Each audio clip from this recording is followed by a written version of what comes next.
Shalom, hermanos.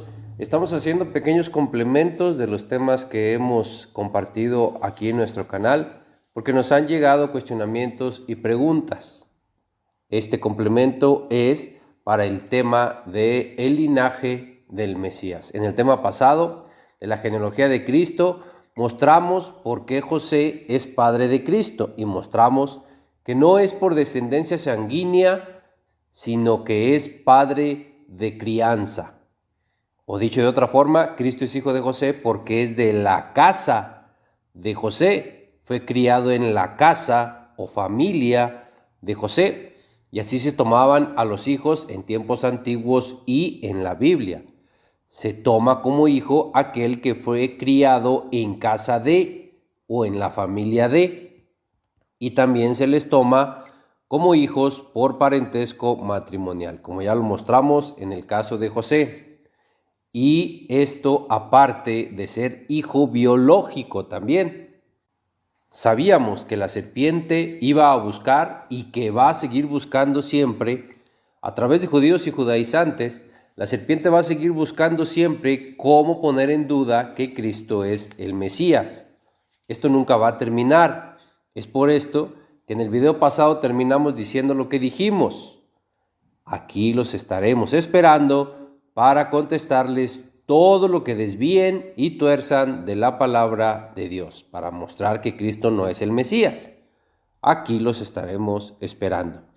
Porque ahora cuestionan el por qué Zorobabel aparece en las dos genealogías de Mateo y de Lucas.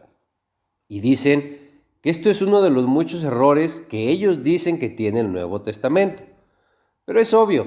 Si no creen en Cristo, no van a creer en el Nuevo Testamento y van a hacer y torcer todo lo que puedan para decir que el Nuevo Testamento está mal, que no es palabra de Dios y que Cristo no es el Mesías. Es de esperarse y es lógico que hagan esto y que lo seguirán haciendo.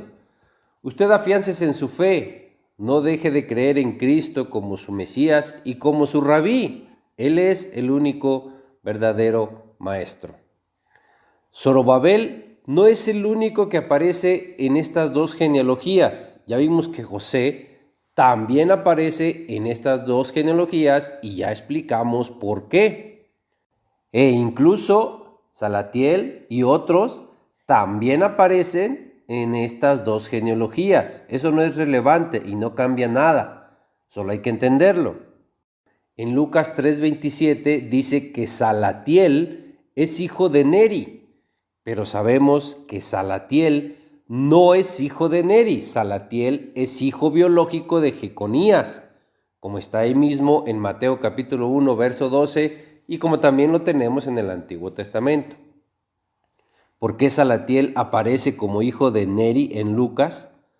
Por lo mismo, Salatiel vivió en casa de Neri y se toma como hijo de él por crianza, pero su padre biológico sí, es Jeconías. Y claro, Salatiel se cuenta en esta genealogía de Lucas, pero no como genealogía sanguínea, sino por parentesco de crianza. Y si Salatiel es mencionado aquí, por lógica tendría que ser mencionado su hijo Zorobabel, pero repito, no por parentesco sanguíneo, porque incluso si buscamos en la genealogía sanguínea de Zorobabel un hijo de él llamado Reza, como está ahí mismo en Lucas, tampoco lo vamos a encontrar, no como descendencia sanguínea de Zorobabel, porque sus hijos están en Primera de Crónicas capítulo 3 versos 19 al 20 y no está Reza. Por lo que tendríamos ahora que mostrar el parentesco matrimonial o de crianza que tuvo Reza con Zorobabel. Por esto, la Biblia les llama genealogías interminables, porque también en Primera de Crónicas capítulo 3 verso 19, Zorobabel aparece como hijo de Pedaías. Y en muchos versos de Esdras, de Nehemías, en muchos versos del Antiguo Testamento, aparece Zorobabel como hijo de Salatiel. Si por cosas que no entienden el Nuevo Testamento dice que el Nuevo Testamento se contradice y tiene errores, aquí también tendría que decir que también el Antiguo Testamento se contradice y que tiene errores, porque Zorobabel solo en el Antiguo Testamento aparece como hijo de Pedaías y como hijo de Salatiel. ¿Qué va a decir ahí? ¿O va a recurrir a los escritos de sus rabinos? ¿Va a recurrir a escritos del judaísmo? Ya lo hemos mostrado. ¿A qué cree que la Biblia le llama fábulas judaicas en Tito capítulo 1, verso 14?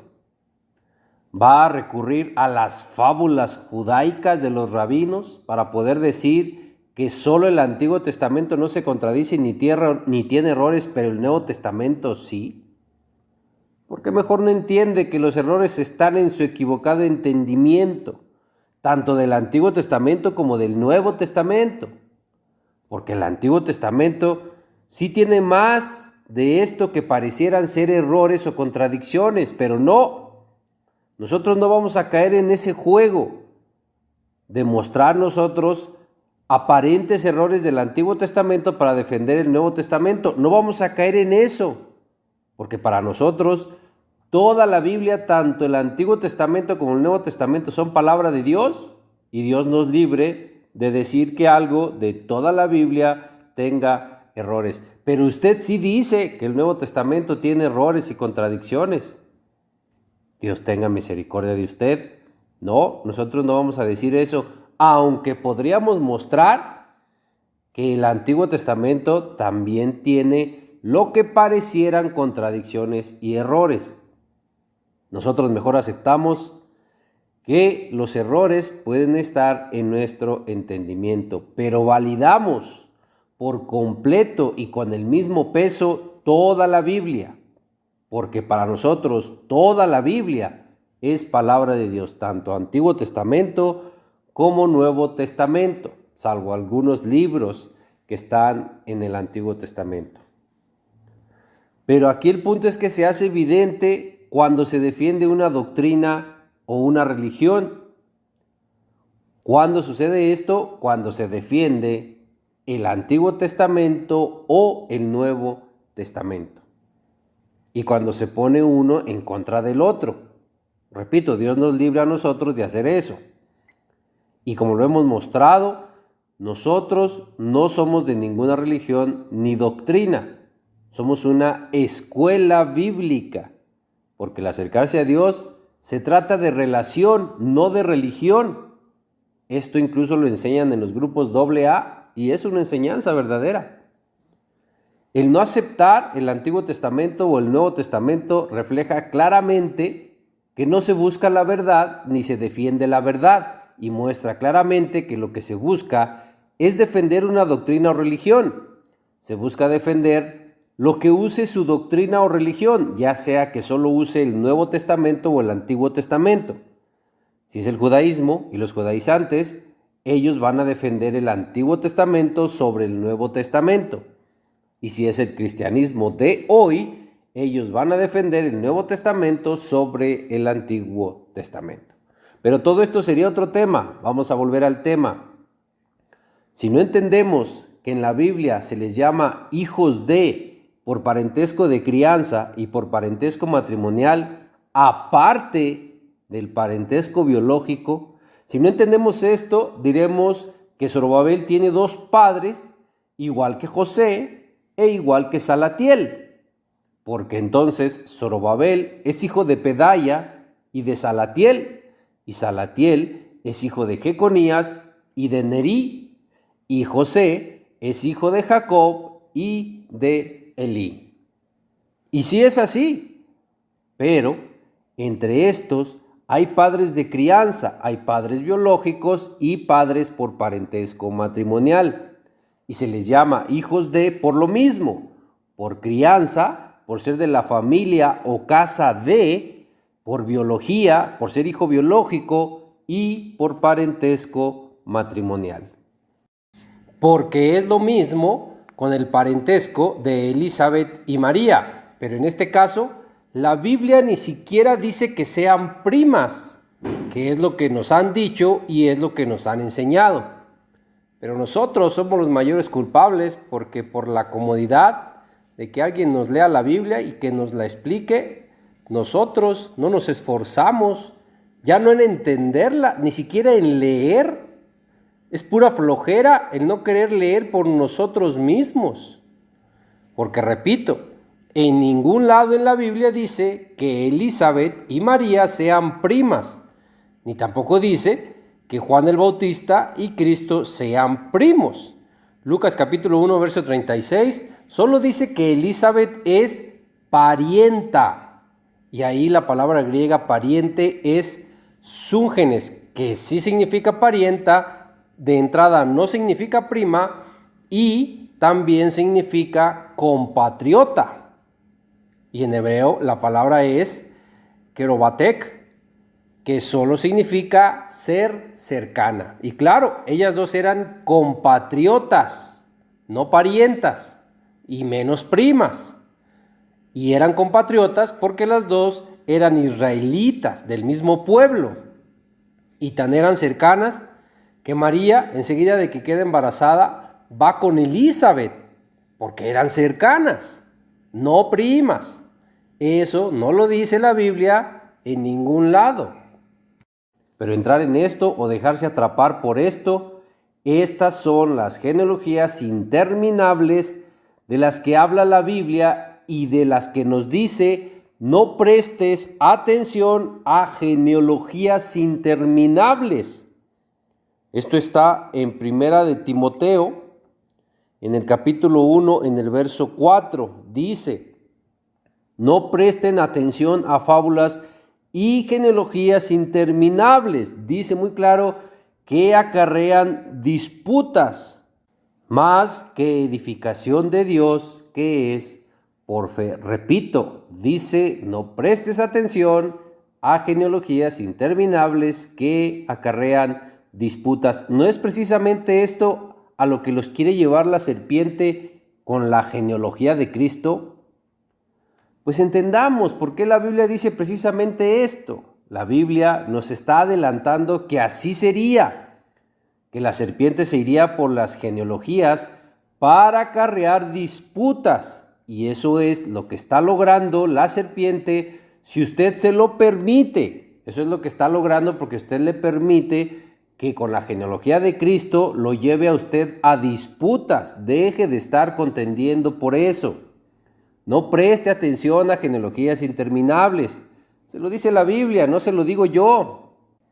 ¿Y cómo no le permitimos que nos haga caer en disputas de genealogías interminables? Pues haciendo lo que la Biblia dice. No preste atención a esas genealogías que son interminables y que acarrean disputas.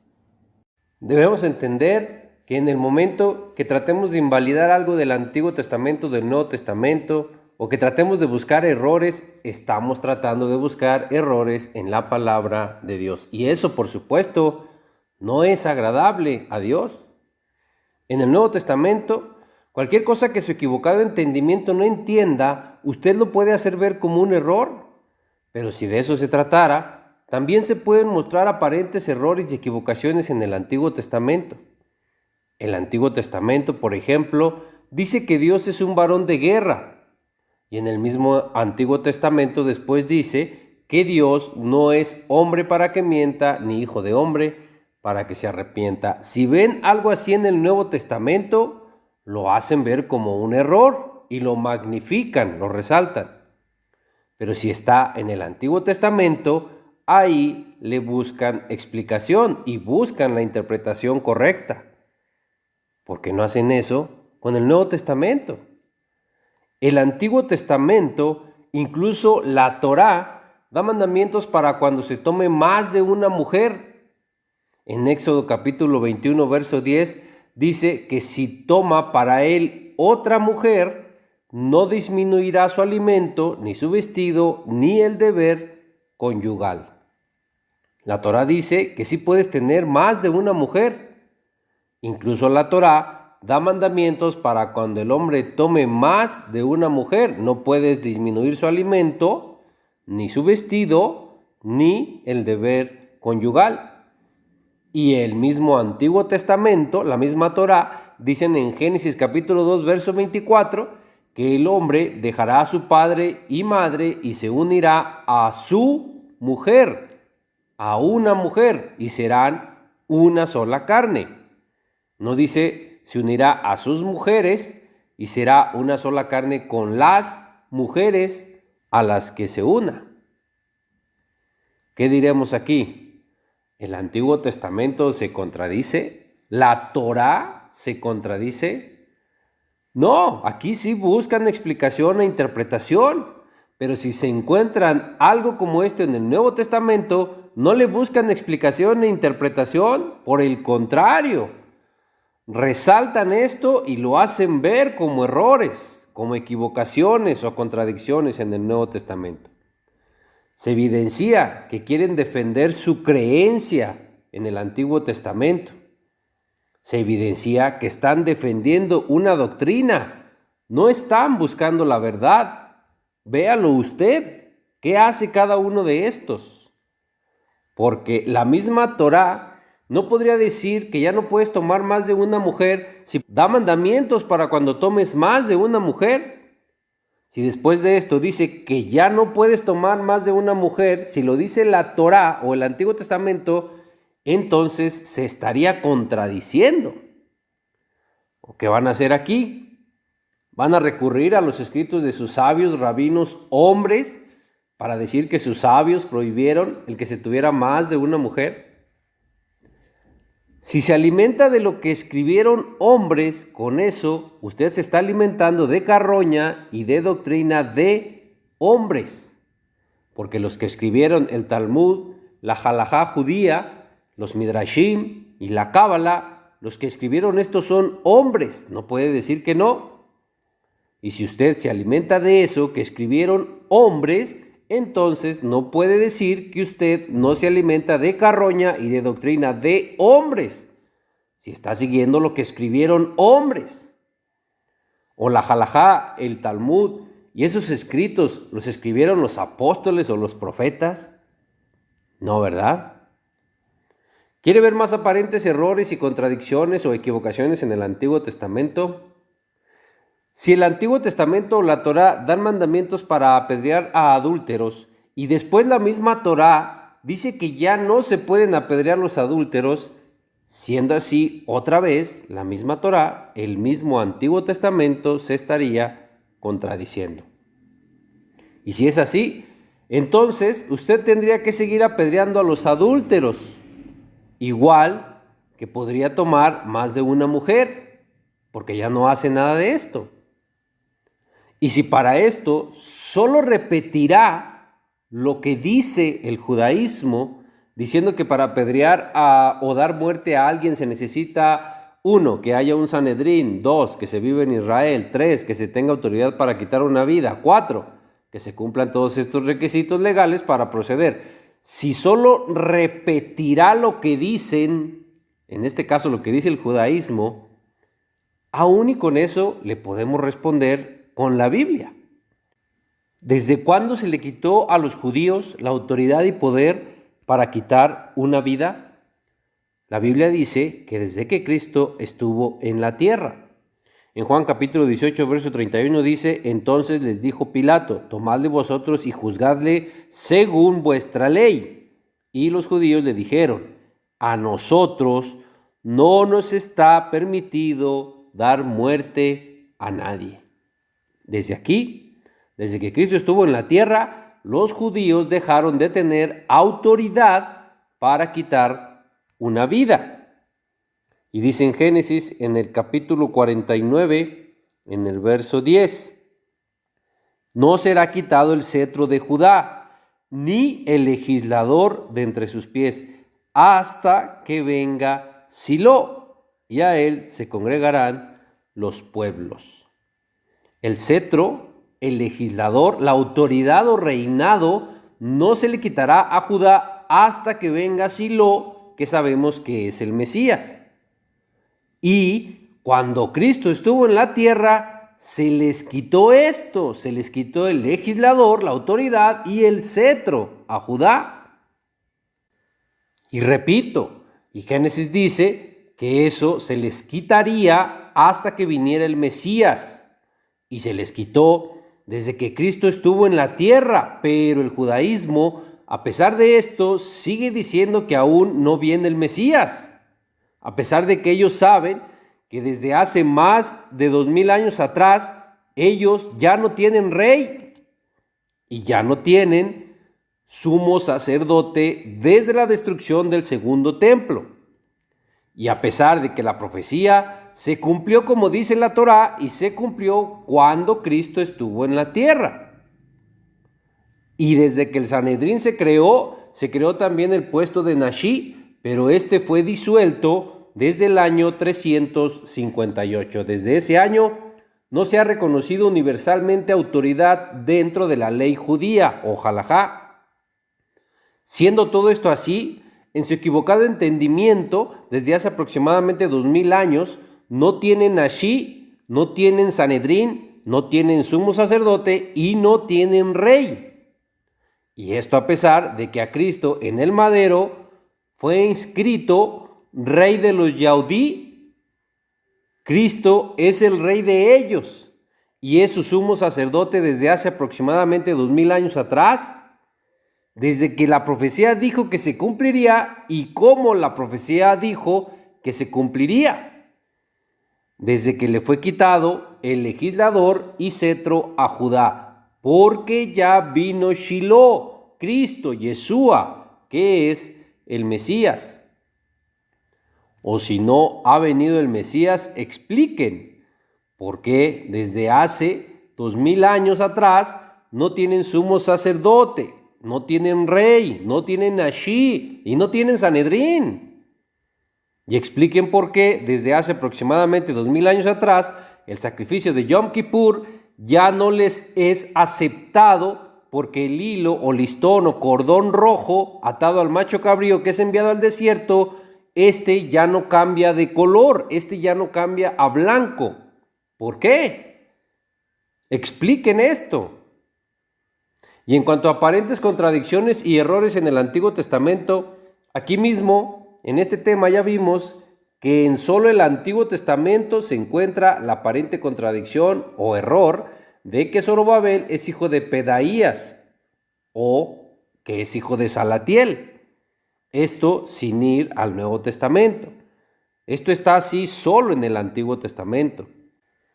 Y es claro, no voy a mencionar todo lo que se podría tomar como errores y equivocaciones del Antiguo Testamento, son muchos. Pero el punto es que lo que ven en el Nuevo Testamento como aparentes errores o contradicciones, esos son lo mismo que en el Antiguo Testamento. Solo son aparentes errores y aparentes equivocaciones, pero a su entendimiento. Y el que resalten aparentes errores en uno y justifiquen los errores del otro, esto es lo que evidencia que se defiende su creencia, su entendimiento, su doctrina. Pero repito, en ninguno de los dos son errores, solo es su equivocado entendimiento y su afán de defender su entendimiento, su creencia y su religión. Eso es lo que lo lleva a ver errores donde no encuentra la interpretación correcta en el Nuevo Testamento. Pero así como ve el Antiguo Testamento, vea igual el Nuevo Testamento. Como ya lo decía, no voy a mencionar todo lo que se podría tomar como errores, contradicciones o equivocaciones del Antiguo Testamento, pero usted puede buscar en Google, póngale buscar más de 100 errores y contradicciones en el Antiguo Testamento y ahí los va a encontrar. No podría mencionarlos todos aquí.